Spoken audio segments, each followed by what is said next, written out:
Most rock stars burn out by 40. They lose their voice, run out of ideas, or just can't handle the pressure anymore. But there's one guy who's been proving that completely wrong for 60 years straight, and the way he's doing it will blow your mind. Mick Jagger is 80 years old, and he just finished a world tour where he literally ran 12 miles every single night on stage. While other musicians his age are in retirement homes, he's selling out stadiums and making it look easy. But here's the crazy part. Everything he's done goes against what the music industry says you're supposed to do to have a long career. Today, I'm breaking down the 10 strategies Jagger uses that completely flip the script on artistic longevity. And by the end, you'll understand why most creative careers fail while his just keeps getting stronger. Let's start with something that seems impossible. The Rolling Stones have done 2,000 concerts across 48 tours over 6 decades. At age 80, Jagger covers about 12 miles during every show and somehow has the same energy he had in the 1960s. Most people think performing drains your energy, right? You give everything to the audience and walk away exhausted. But Jagger figured out something completely different when he was just a kid. In his family, everyone had to entertain at gatherings. His uncle would play piano, someone else would recite poetry, and young Mick would perform too. While other kids saw this as work, Jagger discovered that entertaining people actually gave him energy back. The more he gave the audience, the more they gave him. It became this incredible feedback loop where performing didn't drain him, it recharged him. He turned what most people see as energy expenditure into energy exchange, and that's been his secret weapon for 60 years. Here's something that should have been impossible. Jagger and Keith Richards had been playing mostly blues covers when they decided to try writing their own song. Their very first attempt was called As Tears Go By, and it immediately became a hit for singer Marianne Faithfull in 1964. First song, first try, instant success. In a world where we're told you need 10,000 hours to master anything, how did two young guys nail it immediately? The answer reveals something powerful about creativity. The song was surprisingly mature for a 21-year-old to write, with lyrics like watching children play and evening of the day.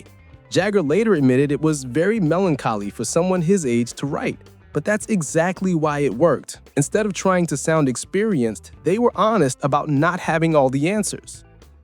The Rolling Stones recorded their first album in just 4 days. The studio was so basic that they used egg cartons for soundproofing and a coin in an empty cognac bottle as maracas.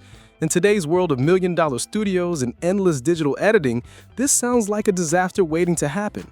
But here's the twist. Keith Richards said decades later that he was still shocked by how incredible that first album sounded. While modern artists spend months perfecting every note, the Stones captured something that all that technology can't replicate: real energy and authentic emotion. They weren't trying to sound perfect, they were trying to sound real. That raw, unpolished recording became their signature sound for the next 60 years. The lesson here is huge. The more perfect you try to make something, the less perfect it actually becomes. Authenticity beats perfection every single time. When Jagger started performing, his parents were completely against it. Rock and roll was considered music for low-class people, and musicians weren't respected at all. Jagger was studying at the London School of Economics, preparing for a respectable career, when he had to choose between society's expectations and following his passion for music. He didn't just choose music, he completely changed what it meant to be a musician. The Rolling Stones and the Beatles transformed how people saw rock stars, turning them from social outcasts into cultural leaders and intellectuals. They proved that musicians could be smart, educated, and influential. But the real parable was this: instead of trying to fit into what society expected, Jagger became exactly what they said he couldn't be. Everyone thinks Mick Jagger is the leader of the Rolling Stones, but his approach to leadership is completely different from what you'd expect. He compared his partnership with Keith Richards to John Lennon and Paul McCartney from the Beatles. The Beatles had two leaders who both wanted to be the boss, which created so much competition it eventually destroyed the band. Jagger figured out something smarter. He said, "You can have times when one person is more at the center than the other, but there can't be too much arguing about it all the time, so you sort of agree what your roles are." Instead of fighting for control, they created a system where leadership shifts based on the situation. 60 years later, this approach is still keeping the Stones together while countless other bands have broken up over ego conflicts. Here's something that should have ended Mick Jagger's career before it started. Early record executives told the Rolling Stones they needed to replace Jagger if they wanted to succeed. They said his voice just wasn't good enough and that he couldn't really sing in the traditional sense. Thank goodness they didn't listen, because those executives completely missed the point. Jagger understood that if you put enough energy into the delivery, it doesn't matter if you don't have such a fantastically technical voice. His voice wasn't technically perfect, but it was unmistakably his. Even if you were blindfolded, you would know it was Jagger within the first few seconds of any song. Here's the amazing part. While most aging singers lose their power and become unrecognizable, Jagger's voice is still 100% distinctly him after all these decades. Nothing tests a band like tragedy, and the Rolling Stones faced 3 major ones. Brian Jones died by drowning in 1969, just weeks after leaving the band. 4 people died during their set at the notorious Altamont Festival that same year, and drummer Charlie Watts died in 2021. Any one of these tragedies could have ended the band. Most groups don't survive even minor conflicts, let alone multiple deaths and disasters. But here's how the Stones handled it differently. After Brian Jones died, they turned their next concert into a tribute, with Jagger reading poetry to honor him. After Altamont, they completely changed how they handled concert security. After Charlie died, Jagger said he still thinks about him during every performance. Most successful artists get trapped by their own success. They find a formula that works and keep repeating it until everyone gets bored. But Jagger and Richards did something completely different. They decided to write songs about anything and everything, way beyond the typical teenage rock themes.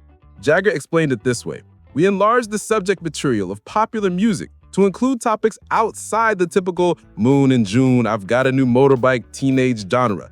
We said you can write a song about anything you want."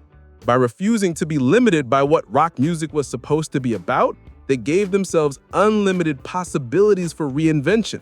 While other artists painted themselves into creative corners, the Stones built themselves infinite creative territory. In an industry famous for massive egos and bitter rivalries, Jagger has collaborated with everyone from David Bowie to Tina Turner to members of the Beatles. He's even stepped in when he wasn't the first choice, like when Michael Jackson wanted Freddie Mercury for State of Shock but ended up working with Jagger instead. Most superstars guard their spotlight jealously because they think collaboration dilutes their brand. But Jagger's approach reveals something counterintuitive about building lasting influence. By willingly sharing the spotlight, he expanded his reach across different generations, genres, and audiences. A 2015 study found that modern music is becoming more and more formulaic and less creative. With sampling, predictable song structures, and market-tested sounds, it's harder than ever for new artists to stand out while still getting radio play.